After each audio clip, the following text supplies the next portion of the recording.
साल 1947 बॉर्डर पर जंग छिड़ चुकी थी। सैकड़ों की तादाद में कबायली एयरफील्ड पर कब्जा करने के मकसद से कश्मीर की घाटी में घुसपैठ कर रहे थे। कबायलियों की कोशिश थी कि भारतीय सेना उन तक पहुंच ना सके। स्थिति गंभीर देखते हुए सेना अधिकारियों ने कुमाऊं रेजिमेंट की एक बटालियन को मौके पर तैनात किया। जंग की सूचना मिलते ही मेजर सोमनाथ शर्मा ने ऑपरेशन का हिस्सा बनने के लिए कहा, लेकिन हॉकी खेलते समय हाथ में लगी चोट के कारण उन्हें इस ऑपरेशन से दूर रहने की सलाह दी गई। मेजर सोमनाथ शर्मा ने इस बात को मानने से साफ इनकार कर दिया। ऐसे में इस ऑपरेशन की कमांड मेजर सोमनाथ शर्मा को ही दी गई, जिसके बाद भारत एक ऐसे ऐतिहासिक घटना का साक्षी बना जिसे याद करने से हर भारतीय आज भी गौरवान्वित हो उठता है। नमस्कार, ईटीवी पॉजिटिव भारत के पॉडकास्ट में आपका स्वागत है। आप सौरभ दुबे को सुन रहे हैं। हमारे देश की इस मिट्टी ने कई ऐसे शूरवीरों को जन्म दिया जिन्होंने अपनी जान की परवाह किए बगैर हमारे देश पर मर मिटे। इन वीरों ने हिंदुस्तान की वो इबारत लिखी जिसे आज हर कोई सलाम करता है। आज के पॉडकास्ट में एक ऐसी ही वीर शख्सियत की कहानी जिसने अपना लहू देकर तिरंगे की हिफाजत की। आज के पॉडकास्ट में कहानी प्रथम परमवीर चक्र से सम्मानित सोमनाथ शर्मा की। कश्मीर के बडगाम में भारतीय सेना की कुमाऊं रेजिमेंट की चौथी बटालियन पाकिस्तान से आ रहे कबायलियों को घुसपैठ करने से रोक रही थी। इस बटालियन की कमान सोमनाथ शर्मा के हाथ में थी। जंग के मैदान में स्थानीय घरों से मेजर शर्मा की कंपनी के जवानों पर लगातार फायरिंग हो रही थी। यह फायरिंग कौन कहां से कर रहा था, इसका पता लगाना मुश्किल था।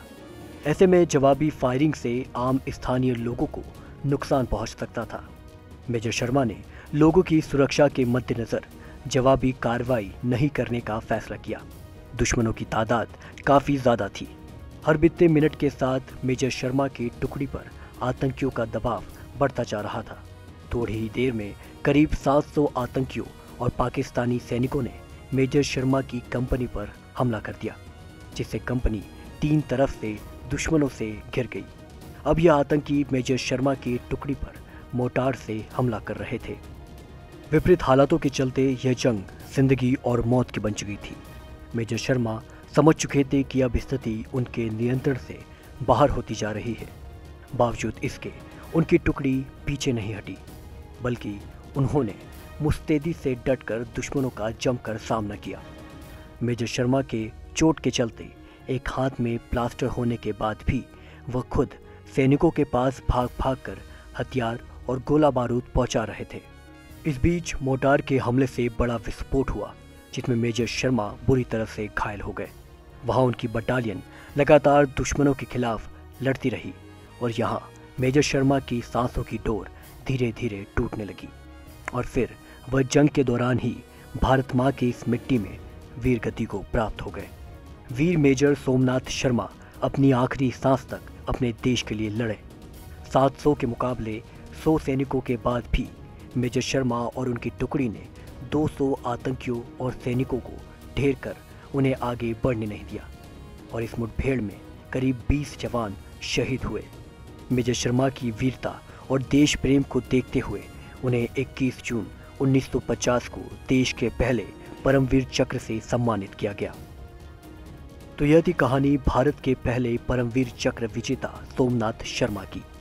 इनकी कहानी हमें ये सिखाती है कि चाहे वक्त कैसा भी हो, स्थिति आपके अनुकूल हो ना हो, लेकिन कभी अपने कदम पीछे ना लें। जो ठाना है वो करके दिखाएं। आज के पॉडकास्ट में हमारे साथ बने रहने के लिए आपका शुक्रिया।